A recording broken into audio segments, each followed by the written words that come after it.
Hallo, hallo, ist da jemand? Hallo, hallo, ist da jemand? Sender Everywhen sendet. Sender Everywhen sendet. Liebe Leute, gleich hört und seht ihr Neues von den Lückenknüller-Kids.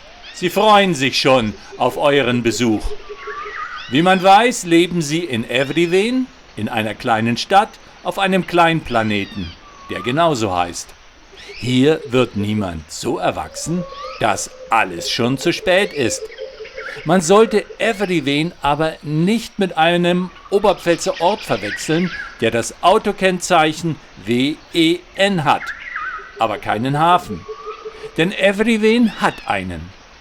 Die Lückenknüller-Kids selber dürften die meisten bereits kennen. Es sind die Jungen Melo und Hier soll es schön sein und die Mädchen No Nein und Hier wohne ich. Ihre Eltern sind Vulcana und Wufi, ebenso der echte Maturn und große E. Außerdem gibt es in Everywhen Pröppels, Elfs, Doßköppel, Löffler, rechte und linke Hände und viele andere. Ihre Abenteuer zeichnet Oma Sheriff auf. Eine junge Person, die lieber inkognito bleibt. Sie trägt eine Tüte über dem Kopf und ihre Aufzeichnungen sind wahr. Wir bedanken uns. Episode 5 beginnt mit einem Bild der Eintracht und des Friedens. Das täuscht. Total hat sich in Everywhen gut eingelebt, aber eines Morgens ist er spurlos verschwunden. Eine hektische Suche beginnt. Das war's im Allgemeinen, jetzt aber ins Detail.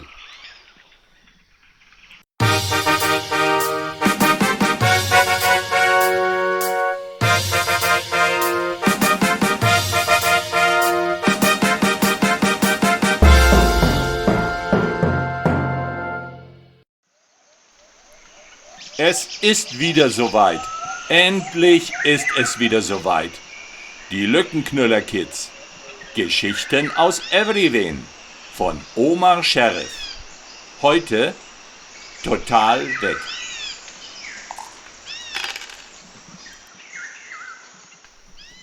Es ist Jahre, nachdem die Gebirgsgalerie des Gaffron ein Crossover-Rennen veranstaltet hatte.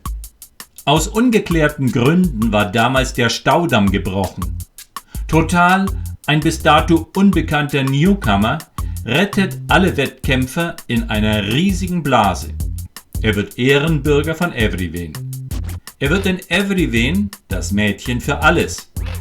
Außer Melo und Hier soll es schön sein, ahnt niemand etwas von Totals anderen Seite. Melo und Liberty schlafen noch, als der Bauamt-Elf hereinstürzt und einen Heidenspektakel macht. Total ist weg. Liberty bleibt der Suche fern, der Elf trägt Melos Spaten.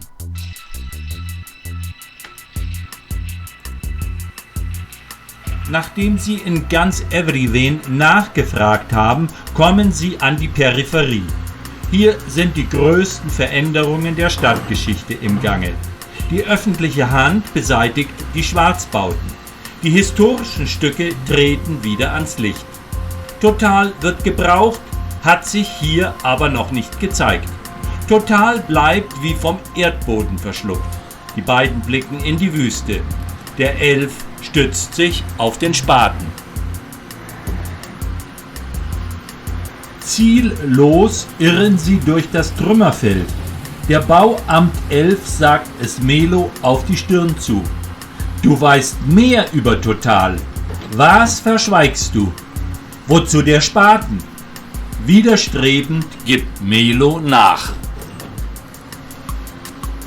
Melo berichtet dem Bauamt-Elf, wie sehr Total an seiner Halbheit und Wurzellosigkeit leiden würde. Er sehnte sich nach seinem Krater zurück. Deshalb hätte sich Total auch immer wieder für ein paar Stunden vergraben. So lange allerdings wäre er noch nie fort gewesen. Diese Information hilft dem Elf weiter. Bei einer genaueren Untersuchung des Hügelfeldes haben sie Erfolg. Total jedoch will nicht mit sich reden lassen. Er springt aus seiner Grube und ist nicht mehr einzuholen. Das Hügelfeld, in das Total weiter eintaucht, dehnt sich bis über den Horizont. Melo und der Bauamt-Elf sehen vom Dach aus, wie Total in der Wüste kleiner und kleiner wird. Er ist von den Hügeln nicht zu unterscheiden. Wie tief wird sich Total diesmal eingegraben haben? Spät am Nachmittag haben die beiden immer noch keine Spur. Sie suchen im Sand. Als die beiden immer noch keine Spur haben, heckt der Bauamt-Elf eine List aus. Er gräbt eine Grube, die Total an seinen Krater erinnern soll. Vielleicht wird ihn das aus seinem Versteck locken. Der Mond steht am Himmel, als sie fertig sind. Erschöpft schlafen Melo und der Elf am Aushubhügel ein. Sie sind noch nicht wach und noch nicht auf der Lauer, als es geschieht. Total ist mitten unter ihnen. Er bricht aus. An die Möglichkeit, dass Total unter dem Aushubhügel steckt, hatte niemand gedacht. Zum Greifen waren sie sich nah gewesen. Total nimmt aus dem Stand ein rasendes Tempo auf. Zu spät zum Abspringen. Melo jagt auf Total davon. Total ändert die Richtung. War er gestern in die Wüste geeilt, so läuft er jetzt mit Melo auf dem Rücken nach Everyween zurück.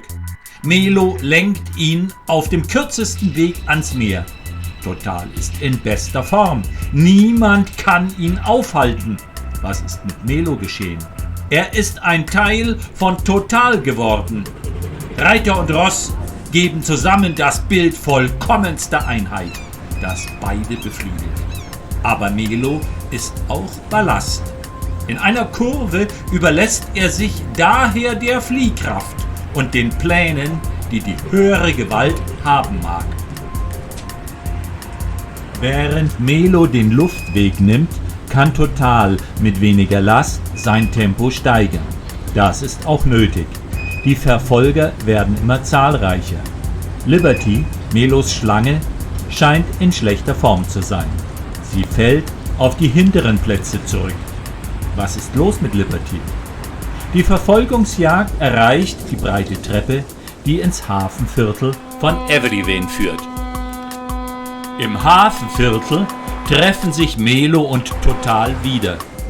Wie Kopf und Körper finden sie erneut zusammen. Sie ergänzen einander.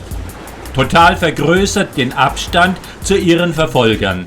Sie erreichen den Strand und Total sieht das Meer mit Melos Augen. Die Freiheit ist wellenförmig.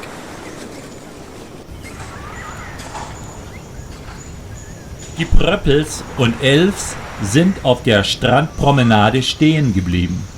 Warum geht Total von uns? Und wohin? Auch Melo lässt Total gehen, den der Ruf des Weltmeeres erreicht. Das Rauschen der See vermischt sich mit den Sphärenklängen, die ewig in seiner Schale nachhallen werden. Das ist seine Welt. Mit jeder Woge, die ihn von der Küste entfernt, vergrößert sich seine Welt und nimmt von der Wirklichkeit Besitz. Als ihn eine Woge am Strand einer einsamen Insel absetzt, ist er im Zentrum seines Seins angelangt und hat die ganze Welt erobert. Seine Sendung hat sich erfüllt. Total erwartet das verdiente Exil. Niemand kann ihn mehr von seinem Platz vertreiben. Aufatmend lässt er sich im warmen Sand nieder.